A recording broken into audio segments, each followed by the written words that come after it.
Hello friends, welcome to my channel success with Nigam institute. I am Neetu Nigam. आज हम देखेंगे social stratification, सामाजिक स्तरीकरण chapter से संबंधित एमसीक्यू व्याख्या सहित। तो चलिए स्टार्ट करते हैं। क्वेश्चन नंबर 1, निम्नलिखित में से किस में स्तरीकरण नहीं पाया जाता है? मानव, पौधे, मधुमक्खियाँ, व्यायाम। इसका आंसर है ऑप्शन डी, व्यायाम। इसको समझेंगे। किसी सामाजिक व्यवस्था में प्रतिष्ठा, प्रभाव, शक्ति, संपत्ति, सुविधाएं आदि की विभिन्नता के आधार पर परिस्थितियों एवं भूमिकाओं की एक अपेक्षाकृत अस्थायी श्रेणीबद्धता को सामाजिक स्तरीकरण कहते हैं। व्यायाम में किसी भी प्रकार का स्तर नहीं पाया जाता है, जबकि मानव, पौधे और मधुमक्खियों में एक स्तर पाया जाता है। क्वेश्चन नंबर 2, प्रजाति की अवधारणा है। ऑप्शन है प्राणी शास्त्रीय, सामाजिक, धार्मिक, राजनीतिक। इसका आंसर है ऑप्शन ए, प्राणी शास्त्रीय। प्रजाति प्राणी शास्त्रीय आधार पर बना व्यक्तियों का एक ऐसा समूह है जिसमें कुछ सामान्य शारीरिक लक्षण और आनुवांशिक गुण होते हैं। ये लक्षण एक समूह में दीर्घकाल तक विवाह संबंध करने तथा प्रजनन द्वारा नियमित रूप से एक पीढ़ी से दूसरी पीढ़ी में संचरण की प्रक्रिया द्वारा बने होते हैं। नेक्स्ट क्वेश्चन नंबर 3, प्रजाति शब्द के स्थान पर निवंशीय समूह, एथनिक ग्रुप के प्रयोग का समर्थन किसने किया है? इसके ऑप्शन हैं Raymond Firth, Kroeber, Howell, Lapierre, Dawson एवं गेटिस तथा यूनेस्को। इसका आंसर है ऑप्शन डी, लेपियर, डाशन एवं गेटिस तथा यूनेस्को। इसको समझेंगे। सबसे पहले निवंशीय समूह क्या होता है? व्यक्तियों के एक ऐसे समूह को प्रजातिकता निवंशीय समूह के रूप में परिभाषित किया जाता है, जो स्वयं या दूसरों के द्वारा यह समझा जाता है कि उनकी कुछ ऐसी सामान्य विशेषताएं हैं जो उन्हें समाज के अन्य समूहों से अलग करती है। इस समूह का अपना एक अलग विशिष्ट सांस्कृतिक व्यवहार होता है और इनकी पहचान धर्म, व्यवसाय, भाषा, राजनीति आदि के रूप में की जाती है। नेक्स्ट क्वेश्चन नंबर 4, सेनाट के अनुसार ऋग्वेद में आर्यों ने वर्ण शब्द का प्रयोग किनके भेद करने के लिए किया है? इसका ऑप्शन है आर्यों तथा दासों में, ब्राह्मणों एवं क्षत्रियों में, दीजों एवं शूद्रों में, द्रविड़ियन एवं ईरानियन में।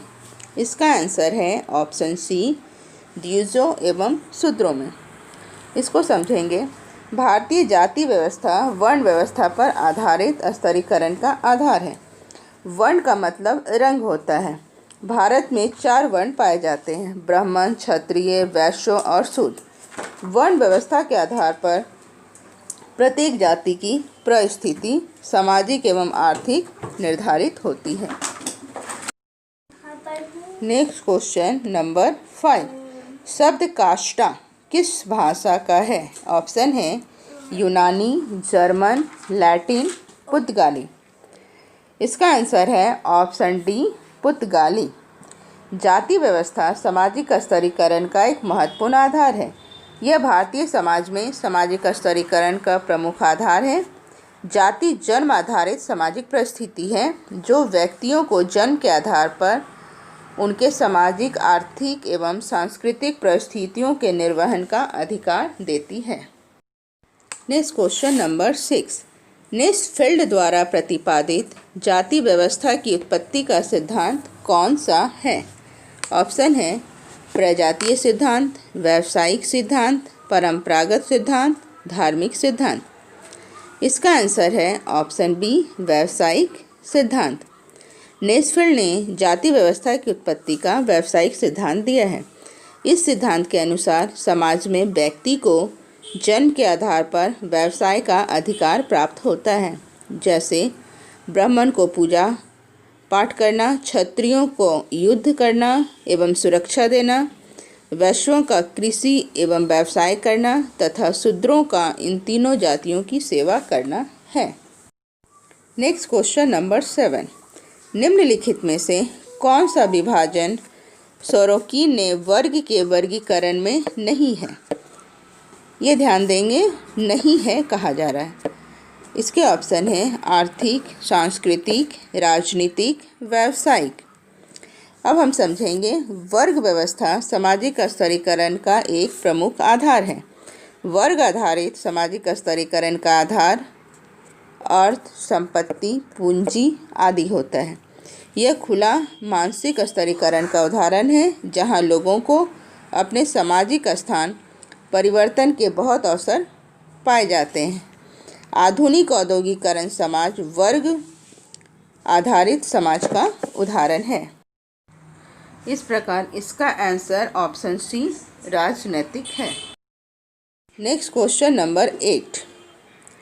निम्नलिखित में से कौन सा समूह द्विजों का उदाहरण है? ऑप्शन है ब्राह्मण, क्षत्रिय एवं शूद्र, ब्राह्मण, वैश्य एवं शूद्र, ब्राह्मण, क्षत्रिय एवं वैश्य, और ऑप्शन डी क्षत्रिय, वैश्य एवं शूद्र। इसका आंसर है ऑप्शन सी ब्राह्मण, क्षत्रिय एवं वैश्य। भारतीय जाति व्यवस्था वर्णाश्रम धर्म पर आधारित है। इनके अनुसार 4 वर्ण होते हैं: ब्राह्मण, क्षत्रिय, वैश्य और शूद्र। सभी वर्णों का आधार जन्म होता है। इन वर्णों में ब्राह्मण, क्षत्रिय, वैश्यों को द्विज कहा जाता है, क्योंकि ऐसा माना जाता है कि इन जातियों का उपनयन संस्कार द्वारा 2 बार जन्म होता है और द्विज का अर्थ 2 बार जन्म होता है। Next question number 9। करिश्माई सत्ता की अवधारणा किसने दी? ऑप्शन है वेबर, वेबलन, मार्क्स, स्पेंसर। इसका आंसर है ऑप्शन ए वेबर। करिश्माई या चमत्कारी सत्ता का आधार व्यक्ति का चमत्कारी गुण अथवा विलक्षण व्यक्तित्व होता है। ऐसे चमत्कारी व्यक्ति की आज्ञा का पालन श्रद्धा भक्ति के साथ किया जाता है। महात्मा गांधी की सत्ता का आधार भी यही करिश्माई शक्ति थी। इसी प्रकार पीर, पैगंबर, अवतार, धार्मिक नेता या योद्धा आदि की सत्ता इसी श्रेणी में आती है। नेक्स्ट क्वेश्चन है परंपरागत भारत में सामाजिक परिस्थिति मुख्यतः आधारित है। ऑप्शन है प्रदत्तता, उपलब्धि पर, चरित्र पर, शिक्षा पर। इसका आंसर है प्रदत्तता पर। परंपरागत भारतीय सामाजिक व्यवस्था का मुख्य आधार जाति व्यवस्था था और जाति व्यवस्था का मुख्य आधार जन्म है। अतः जन्म द्वारा निर्धारित परिस्थिति को पदत्त परिस्थिति कहते हैं। पदत्त परिस्थिति को प्राप्त करने के लिए व्यक्ति को न तो किसी योग्यता और न ही निपुणता की आवश्यकता पड़ती है और न ही मेहनत की। लिंग, आयु, नातेदारी, जाति, प्रजाति आदि कारक पदत्त परिस्थितियों के मुख्य निर्धारक तत्व हैं। स्त्री, पुरुष, बालक, युवा, वृद्ध, ब्राह्मण, क्षत्रिय, वैश्य आदि पदत्त परिस्थिति के उदाहरण हैं। इन परिस्थितियों में व्यक्तियों का अपना कोई नियंत्रण नहीं होता है। Next question number 11। Karl Marx ने सामाजिक स्तरीकरण के विश्लेषण में किस कारक को अधिक महत्व दिया है? ऑप्शन है आमदनी, संपत्ति संबंध, पेशा, शक्ति संबंध। इसका आंसर है ऑप्शन बी संपत्ति संबंध। अब इसको हम समझेंगे। किसी सामाजिक व्यवस्था में प्रतिष्ठा, प्रभाव, शक्ति, संपत्ति तथा सुविधा आदि की विभिन्नता के आधार पर परिस्थिति एवं भूमिकाओं की एक अपेक्षाकृत अस्थायी श्रेणीबद्धता को सामाजिक स्तरीकरण कहते हैं। सामाजिक स्तरीकरण एक विशिष्ट प्रकार के सामाजिक विभेदीकरण की व्यवस्था है जिसमें सामाजिक पदों की ऊंच नीच पर आधारित श्रेणीबद्धता होती है। इन सामाजिक पदों के कारण सामाजिक महत्व की दृष्टि से एक दूसरे में उच्चता, समानता अथवा निम्नता के व्यवहार आते हैं। सामाजिक स्तरीकरण का प्रमुख तत्व श्रेणीबद्धता संस्तरण है। यह संस्तरण असमानता या विषमता को जन्म देता है। जाति व्यवस्था, वर्ण व्यवस्था तथा संपत्ति व्यवस्था सामाजिक स्तरीकरण के प्रमुख रूप हैं। कार्ल मार्क्स ने संपत्ति या अर्थ पर सामाजिक स्तरीकरण का सिद्धांत दिया है। इनके अनुसार प्रत्येक समाज में सामाजिक स्तरीकरण के आधार पर दो वर्गों या दो स्तरों की बात कही है, एक उच्च वर्ग और एक निम्न वर्ग। Next question number 12। पदत्व परिस्थिति का आधार है ऑप्शन मीठी बोली, ज्ञान, व्यवहार कुशलता, उपरोक्त में से कोई नहीं। इसका आंसर है ऑप्शन डी, उपरोक्त में से कोई नहीं। अब हम इसको समझेंगे। पदत्व परिस्थिति का आधार हम पहले भी जान चुके हैं कि पदत्व परिस्थिति वह स्थिति होती है जो व्यक्ति को मात्र जन्म के आधार पर प्राप्त हो जाती है। पदत्व परिस्थिति को प्राप्त करने के लिए व्यक्ति को न तो किसी योग्यता अथवा निपुणता की जरूरत पड़ती है और न ही मेहनत की, जबकि हमारे ऑप्शन मीठी बोली, ज्ञान, व्यवहार कुशलता, इन तीनों चीज़ों को प्राप्त करने के लिए व्यक्ति को मेहनत करने की जरूरत पड़ती है। इस प्रकार यह पदत्व परिस्थिति का आधार नहीं है। Next question number 13। कौन सा उदाहरण पदत्व स्थिति का नहीं है? ऑप्शन है नंबर ए पुरुष, ब्राह्मण, अध्यापक, राजकुमार। इसका आंसर है ऑप्शन सी, अध्यापक। अब इसको हम समझेंगे। अध्यापक की परिस्थिति अर्जित परिस्थिति है, जबकि पुरुष, ब्राह्मण, राजकुमार आदि पदत्व परिस्थिति के उदाहरण हैं। अर्जित एवं पदत्व परिस्थिति की अवधारणा का सर्वप्रथम प्रयोग रॉल्फ लिंटन ने दोनों में अंतर प्रदर्शित करने के लिए किया है। पदत्व परिस्थितियाँ किसी व्यक्ति को लिंग, आयु, नातेदारी, जाति, प्रजाति आदि आधार पर प्राप्त होती है। इन परिस्थितियों पर व्यक्ति का अपना कोई नियंत्रण नहीं होता है, जबकि अर्जित परिस्थिति व्यक्ति को उसके प्रमाणों, वधवा प्रतिस्पर्धा, विशिष्ट योग्यता, ज्ञान एवं निपुणता द्वारा प्राप्त होती है। इन परिस्थितियों को प्राप्त करने के लिए व्यक्ति को सक्रिय प्रयास करने पड़ते हैं। Next question number 14।